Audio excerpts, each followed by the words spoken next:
Imagine a city so vast, so impossibly magnificent, that when explorers first stumbled upon it, hidden deep inside a jungle that had swallowed it whole for 500 years, they refused to believe that human beings had built it.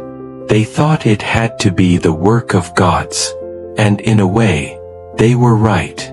Because what they had found, buried beneath centuries of roots, vines, and silence, was not just a temple, not just a ruin. It was the greatest city on earth. A metropolis so advanced, so breathtakingly engineered, that at its peak it was home to over 1 million people. At a time when London had barely 100,000. This is the story of Angkor, the city of God Kings, the empire that ruled Southeast Asia for 6 centuries, and the civilization that vanished so completely that the world forgot it ever existed. Welcome to Empire Echo Archive, where the greatest lost empires of human history speak once more. Subscribe to Empire Echo Archive right now and hit the bell icon, so you never miss a documentary like this one. The World Before Angkor. To understand Angkor, you must first understand the land that gave birth to it. Southeast Asia, in the first millennium AD, was a world of extraordinary richness and complexity. Dense tropical forests stretched for thousands of miles.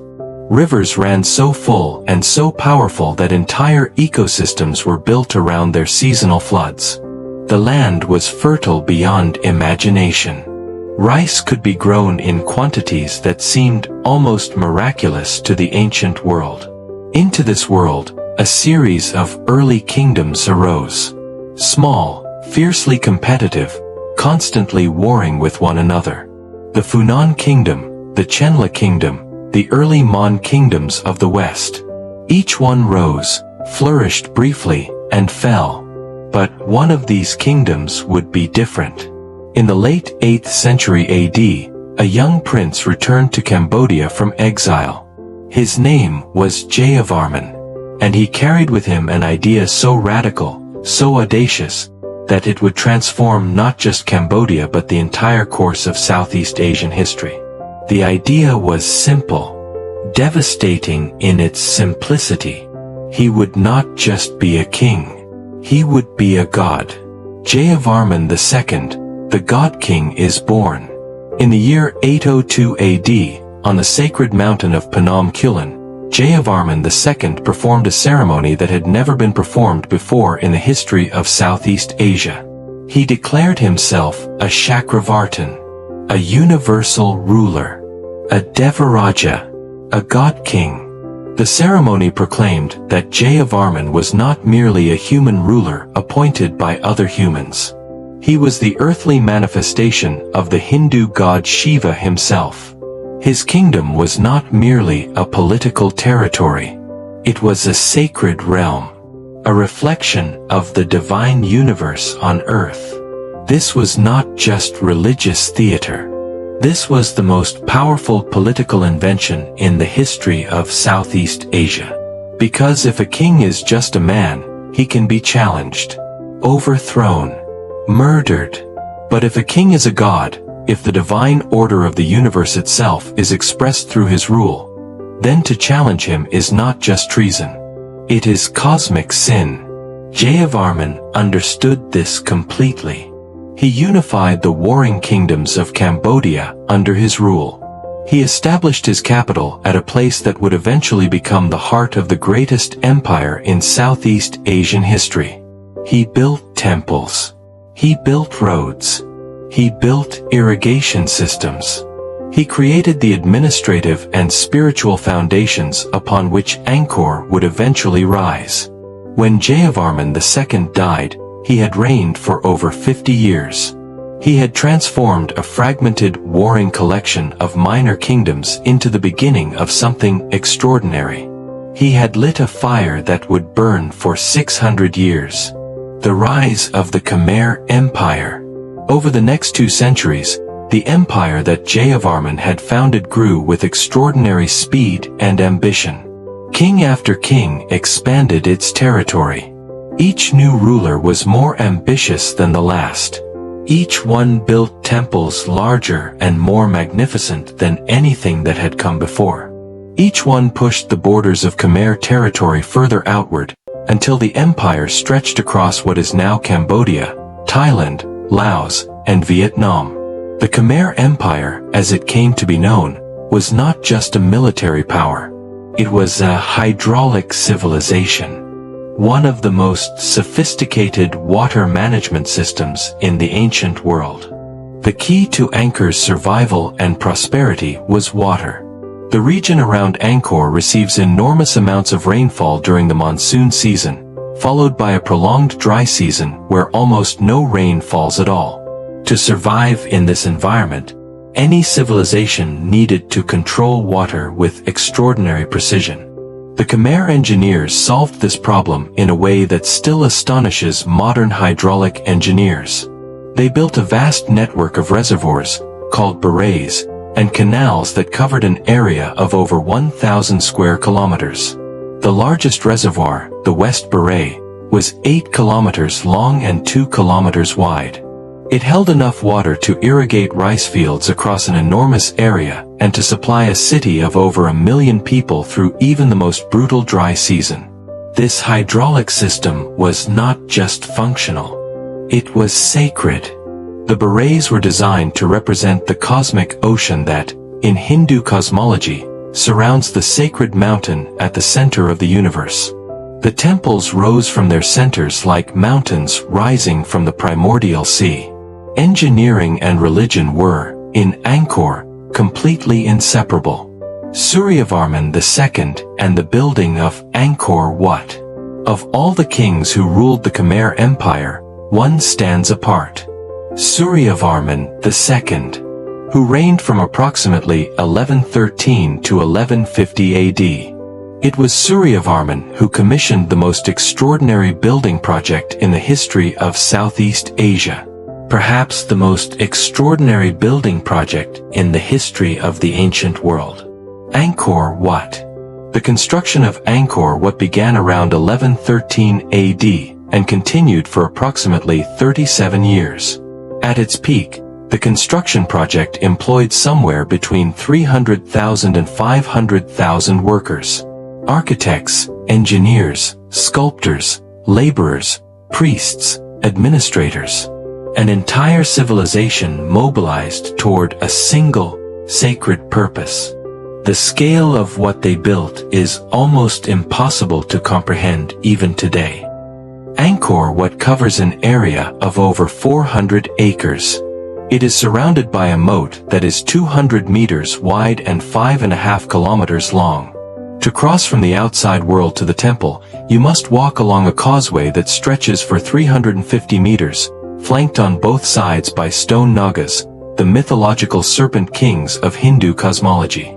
The temple itself rises in 3 concentric galleries, each one higher than the last, representing the 3 levels of the Hindu cosmos. At the very center, 5 towers rise toward the sky in the shape of a lotus flower.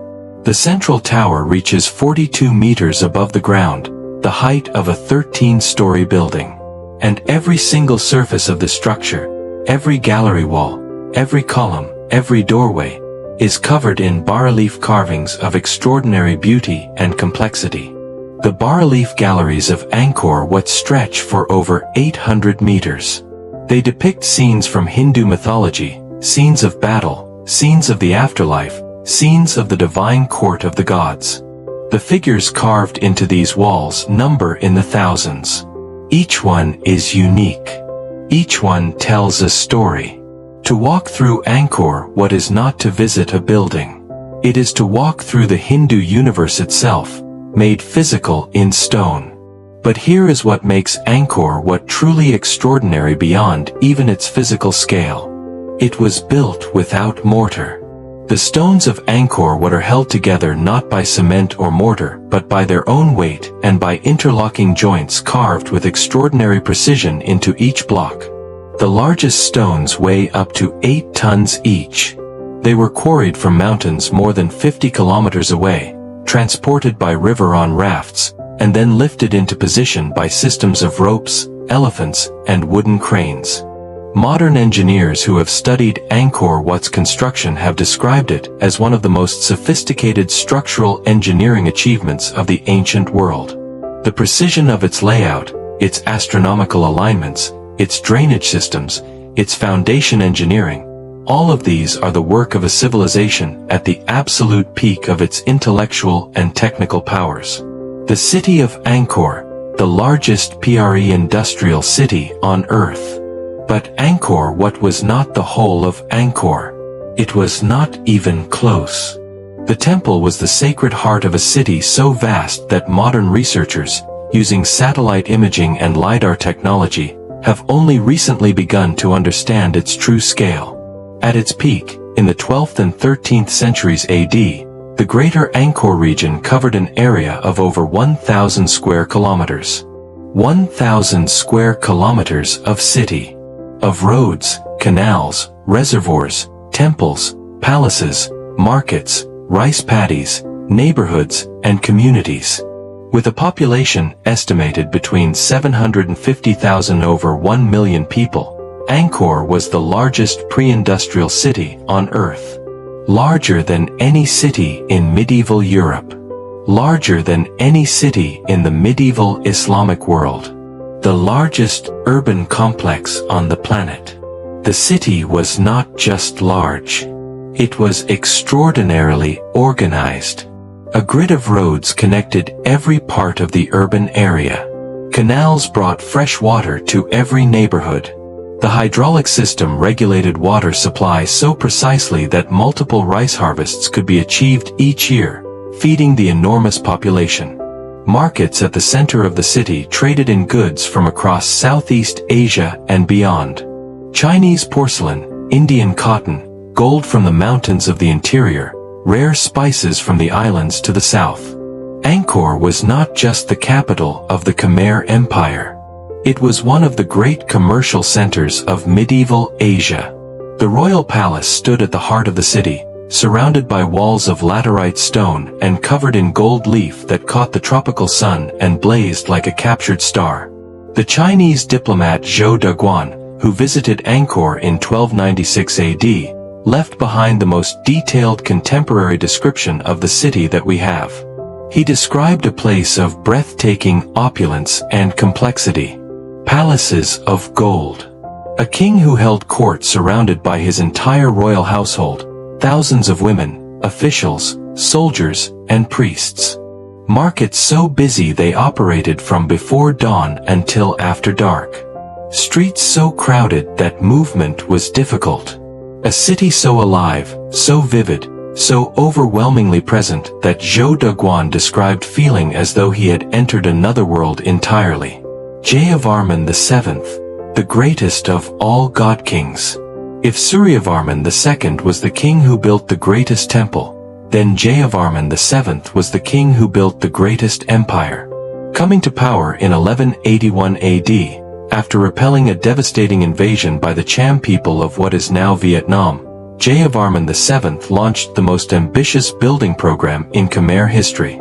He built the Bayon Temple at the center of the new capital Angkor Thom. A temple whose towers are covered with enormous stone faces, serene and knowing, gazing out in all four directions. These faces, believed to represent either the Buddha or Jayavarman himself, or perhaps both simultaneously, are among the most recognizable images in all of Southeast Asian art. He built Ta Prohm, the temple that would later become one of the most photographed ruins in the world, where the roots of enormous silk, cotton, and strangler fig trees have grown into and over the stone walls over centuries, creating an image of such haunting beauty that it seems almost deliberately composed. He built the hospital network. 102 hospitals spread across the empire, each one providing free medical care to all Khmer citizens. He built the rest houses along the royal roads, so that travelers anywhere in the empire could find shelter and food. He built bridges, roads, and reservoirs on a scale that dwarfed all previous Khmer rulers combined. Jayavarman VII was not just a warrior king. He was a ruler consumed by a vision of the ideal state. A state where the suffering of the people was the suffering of the king.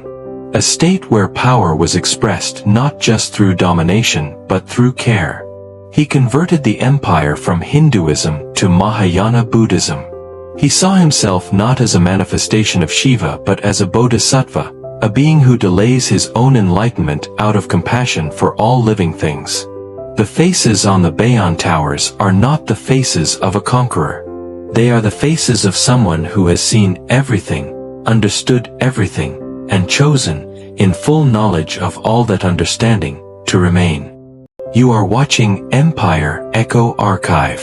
If this documentary is moving you, please like this video right now and subscribe to our channel. We bring history's greatest lost empires back to life, and your support makes every documentary possible. The collapse. How a 1 million-person city vanished. And then, it ended. The collapse of the Khmer Empire and the abandonment of Angkor is one of the great mysteries of ancient history. For decades, historians and archaeologists debated what had happened. How does the largest city on Earth simply stop? The answer, as modern research has revealed, was not simple. It was not one cause but many, arriving simultaneously, reinforcing each other, creating a cascade of failure that no civilization could have survived. The first cause was climate change. In the 13th and 14th centuries AD, Southeast Asia experienced a period of extreme and unpredictable climate variability. The monsoons, which the entire hydraulic system of Angkor depended upon, became erratic. Some years brought catastrophic floods. Other years brought devastating droughts. The precision irrigation system that had fed 1 million people for centuries was designed for predictable monsoons. It could not cope with chaos. Modern researchers, using tree ring data from ancient trees in the region, have reconstructed the climate of this period with remarkable precision. What they found was staggering. Between the 1330s and the 1360s, Angkor experienced a megadrought of extraordinary severity, followed by catastrophic flooding, followed by another drought. The hydraulic system, already stressed by centuries of use and inadequate maintenance, began to fail. Rice harvests collapsed. The population that the system had once fed began to starve. The second cause was political fragmentation. After Jayavarman VII, the Khmer Empire never again produced a ruler of comparable vision and authority. The empire fragmented. Civil wars broke out with increasing frequency. The administrative system that had maintained the hydraulic infrastructure began to break down. When no one maintains an irrigation system, it silts up. When it silts up, it stops working. When it stops working, the rice fields that feed the city go dry. The third cause was the rise of new rivals. The Thai kingdoms to the west, which had once been vassals of the Khmer Empire, were growing in power. The kingdom of Ayutthaya, founded in 1350 AD, began pressing against Khmer borders with increasing aggression. In 1431 AD, Ayutthayan forces captured and sacked Angkor itself. The sack of Angkor was not the first time the city had been attacked. But it came at a moment when the city was already weakened by climate disaster and political fragmentation. The population, already reduced and stressed, began to move southward, toward the coast, where trade routes to China and the islands offered new economic opportunities. The city emptied. Not all at once. Not dramatically. But gradually, over decades, the population drained away. The temples were maintained for a while by the Buddhist monks who remained. But the city itself, the vast urban infrastructure of roads, canals, and neighborhoods, was abandoned to the jungle. The jungle moved in with extraordinary speed. The roots of the silk cotton trees, which can grow at astonishing rates in tropical conditions, found the cracks in the temple walls and pushed into them. The roots expanded, splitting stone, toppling towers, reclaiming territory that human hands had carved from the forest 5 centuries earlier. Within 100 years of the abandonment, the jungle had hidden most of the city so completely that it was virtually invisible to travelers passing within a few kilometers of it. The rediscovery, when the world forgot and then remembered. The world outside Southeast Asia effectively forgot that Angkor had ever existed. There were rumors. Portuguese missionaries passing through Cambodia in the 16th century heard stories of great temples hidden in the jungle. A Portuguese friar named Antonio de Madalena claimed to have visited Angkor Wat in 1586 AD and described it as extraordinary beyond all description and beyond the capacity of pen to describe. But his account was ignored, dismissed. Too fantastic to believe. It was not until 1860 that the Western world was truly confronted with the reality of Angkor. In that year, a French naturalist named Henri Mouhot traveled into the Cambodian jungle in search of exotic butterflies and beetles. What he found instead changed the course of history. Mouhot stumbled upon Angkor Wat, and his account of what he found, published after his death in 1863, electrified the Western world. He wrote of a temple grander than anything that Greece or Rome had ever produced. Of galleries of carvings more beautiful than anything in the Louvre. Of a civilization so advanced that it was simply impossible to believe that the people who had built it were the ancestors of the impoverished Cambodian villagers he met in the jungle surrounding it.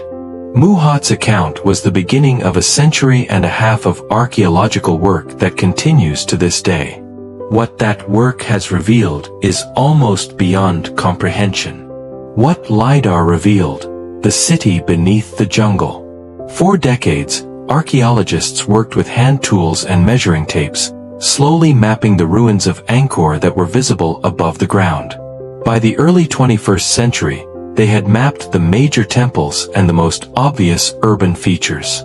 But they suspected there was more.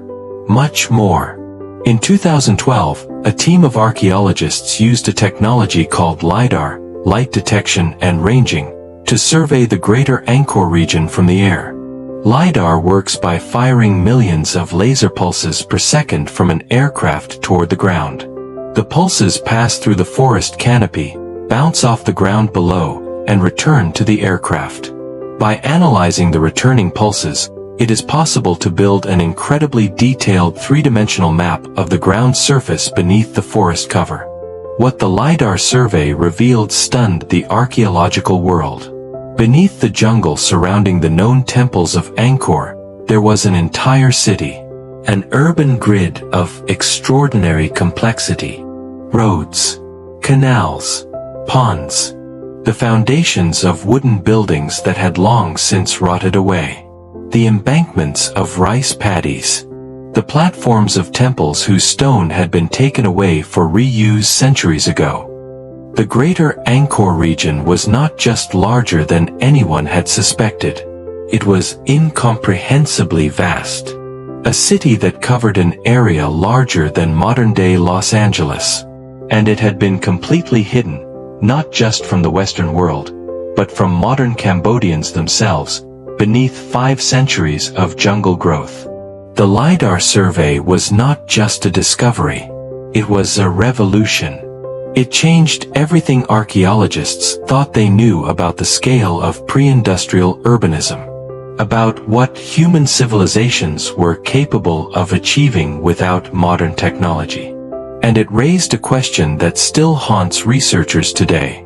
If Angkor could disappear so completely, what else is hidden beneath the forests and deserts of the ancient world? The temples today, and what they still hide.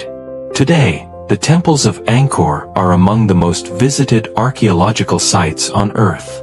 Over 2 million tourists visit each year. The image of Angkor Wat's towers reflected in the water of its moat at sunrise is one of the most reproduced photographs in the world. It appears on the Cambodian national flag. It is the symbol of a nation and a civilization. But the tourists who flood through Angkor's galleries each day see only a fraction of what was once here. The temples they visit are the stone structures, the ones that survived because stone does not rot. The vast wooden city that surrounded them, the palaces, the markets, the neighborhoods, the administrative buildings, all of that is gone, dissolved back into the earth over 5 centuries. And even the stone temples are in danger. The roots of the trees that give Ta Prohm its haunting beauty are also slowly destroying it. The sheer weight of tourist traffic is eroding the sandstone carvings that have survived for 900 years.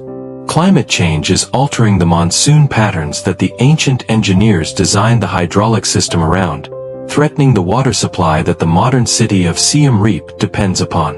The Cambodian government and UNESCO are working to preserve what remains. But it is a race against time. And beneath the jungle, the LiDAR surveys continue to reveal new structures, new roads, new evidence of a civilization far more complex and far more extensive than even the most optimistic archaeologists had imagined. Every year, new discoveries are made. New questions are raised. Why Angkor matters today? So why does Angkor matter? Why should you, sitting in your home in the 21st century, care about a city that vanished 500 years ago in the jungles of Cambodia? Because Angkor is a mirror. It is a mirror held up to our own civilization. A reminder that even the greatest, most sophisticated, most powerful urban cultures in human history are not permanent. That they can be brought low not by military defeat alone, but by climate, by political dysfunction, by the failure to maintain the systems upon which their survival depends. The Khmer engineers who built the hydraulic system of Angkor were geniuses. They solved problems of water management that modern engineers still marvel at. But their system had a fatal weakness.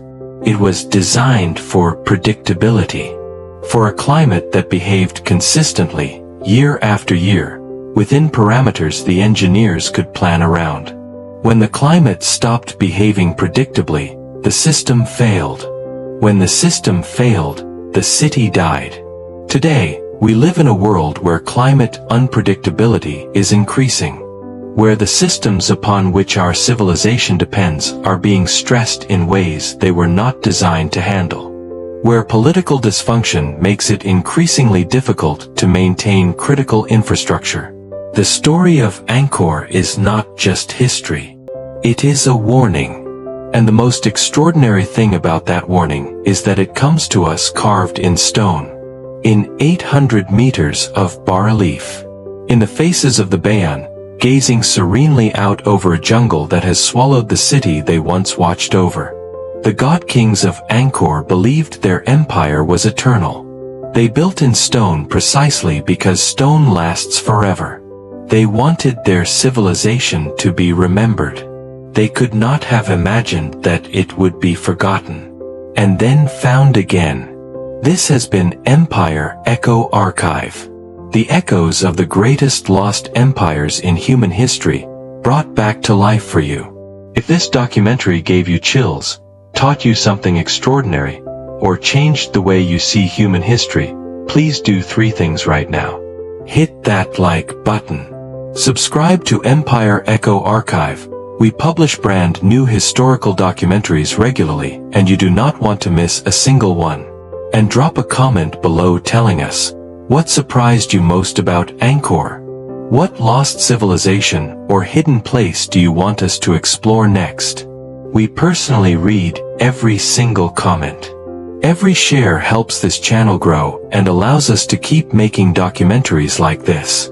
This is Empire Echo Archive. And the echoes of history are never truly silent.